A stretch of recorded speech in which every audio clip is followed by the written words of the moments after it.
जय भोले की हर हर महादेव बम बम भोले। आज मैं आपको सुख सागर 10वें स्कंद का 71वां अध्याय सुना रही हूँ। द्वारिकेश घनश्याम को इंद्रप्रस्थ प्रस्थान कथा रुचिर वर्णन करो, सुनो भूप धरि ध्यान। सुनी श्री सुखदेव जी बोले, हे राजन, इस तरह कृष्ण भगवान के कहे हुए वाक्यों को सुनकर और नारद जी सभे गण तथा श्री कृष्ण के अभिप्राय को जानकर उद्धव जी बोले, हे देव, नारद जी ने जो आपसे युधिष्ठिर जी की सहायता करने के लिए कहा है वही आपको करना चाहिए। शरण में आए हुए राजाओं की रक्षा करना भी आवश्यक ही है। अतः दिग्विजय करके फिर राजसूय यज्ञ कराइए। दिग्विजय कराने से जरासंध भी जीत लिया जाएगा। इस तरह राजसूय यज्ञ का संपादन और शरणागत राजाओं की रक्षा, ये दोनों ही कार्य ठीक हो लेंगे। हे गोविंद, राजाओं को बंधन से मुक्त कराने से आपका उज्जवल यश विस्तृत होगा। पराक्रम में यश 1000 हाथियों के समान उस जरासंध को बिना भीमसेन के कोई दूसरा नहीं जीत सकता है। आप भीमसेन, अर्जुन तीनों ब्राह्मण वेश धारण करके वहां जाइए और द्वंद्व युद्ध की भिक्षा मांगिए। ब्राह्मणों की याचना का वह निरादर न कर सकेगा। युद्ध होने पर भी भीमसेन आपके समीप से जरासंध को मार देंगे। हे भगवान, जिस प्रकार विश्व की उत्पत्ति और संहार करने के लिए ब्रह्मा जी और शिव जी केवल आपके निमित्त मात्र हैं, उसी प्रकार भीमसेन भी जरासंध के मारने में निमित्त हो जाएंगे। हे भगवान, जरासंध के द्वारा बंधन किए हुए राजाओं की स्त्रियां जरासंध के वध के लिए तथा अपने पतियों को बंधन से छुड़ाने के लिए आपके निर्मल यश का घर घर में गान करती रहती हैं। जिस प्रकार गोपियां शंखचूड़ के वध तथा अपनी रक्षा का गान करती रहती हैं, और जिस तरह के मुनि लोग गजेंद्र मोक्ष तथा जानकी जी के उद्धार की लीला का एवं हम लोग आपके माता पिता को कंस के कारागार से छुड़ाने की लीला का गान करते रहते हैं, अतः ऐसा ही आपको करना चाहिए। हे भगवान, यदि जरासंध का वध हो गया तो शिशुपाल आदि का भी वध बहुत कुछ सफल हो जाएगा। श्री सुखदेव जी बोले, हे नृप, इस प्रकार की उद्धव जी की न्याय संगत और मुक्ति युक्त बातें सुनकर नारद जी तथा वृद्ध यादव लोग और श्री कृष्ण भगवान बड़े ही प्रसन्न हुए और अपनी अपनी सम्मति देने लगे।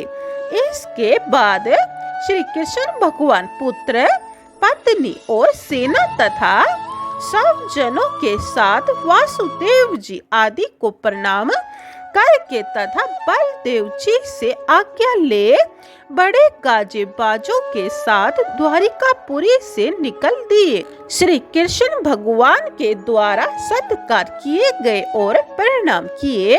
नारद जी भी उनके निश्चय को सुनकर उसे समय द्वारिकापुरी से चल दिए।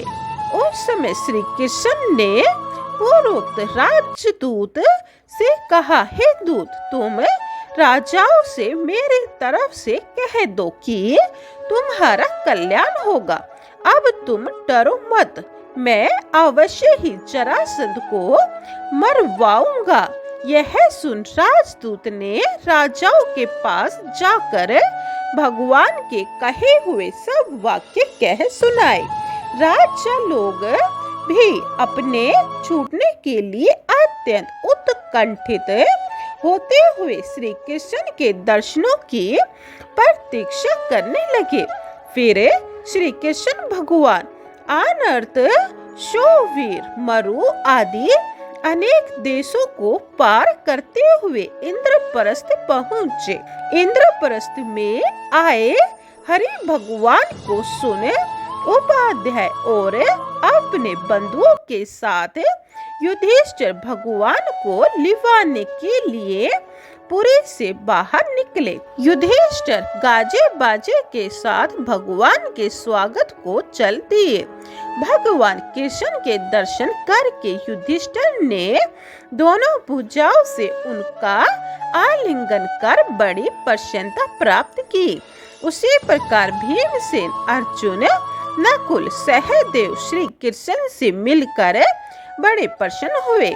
श्री कृष्ण भगवान ने वृद्ध ब्राह्मणों तथा युधिष्ठिर और भीमसेन को प्रणाम करके कौरव, संजय आदि को प्रणाम किया। सूत, मगध, बंदी आदि जनों को धन देकर संतुष्ट किया। ब्राह्मणों ने भगवान की स्तुति की। मृदंग, शंख, नगाड़े आदि बाजे बजने लगे। नर्तकियां नाचने लगी। इस प्रकार सुहृदों के सहित भगवान ने अच्छी तरह से ठाट बाट के साथ सजे हुए इंद्रप्रस्थ में प्रवेश किया। नगर वासियों ने जगह जगह पर पूजा द्रव्यों से श्री कृष्ण भगवान का यथाविधि पूजन किया। इसके बाद भगवान ने अंतपुर में प्रवेश किया। कुंती जी पलंग से उठकर भगवान से मिली। कृष्ण भगवान ने अपनी भुआ कुंती तथा गुरु पत्नियों को प्रणाम किया। सुभद्रा और द्रौपदी ने भी भगवान को प्रणाम किया। धर्मराज युधिष्ठिर ने सेना मंत्री तथा रानियों के साथ भगवान कृष्ण को बड़े सुख से वहां ठहराया। वहां पर श्री कृष्ण ने अर्जुन के द्वारा खांडव वन जलवा कर अग्नि को प्रसन्न किया और मैं दैत्य को अग्नि में जलने से छुड़ाया। मैयासुर ने प्रसन्न होकर अपनी रक्षा के बदले राजा युधिष्ठिर को एक विचित्र दिव्य सभा दी। इस प्रकार राजा युधिष्ठिर के प्रसन्न करने के लिए कुछ मास तक भगवान कृष्ण ने इंद्रप्रस्थ में ही निवास किया। बोली कृष्ण भगवान की जय। 71वां अध्याय समाप्तम। जय भोले की 72वां अध्याय यह आप दूसरी वीडियो में सुने। जय भोले की हर हर महादेव बम बम भोले।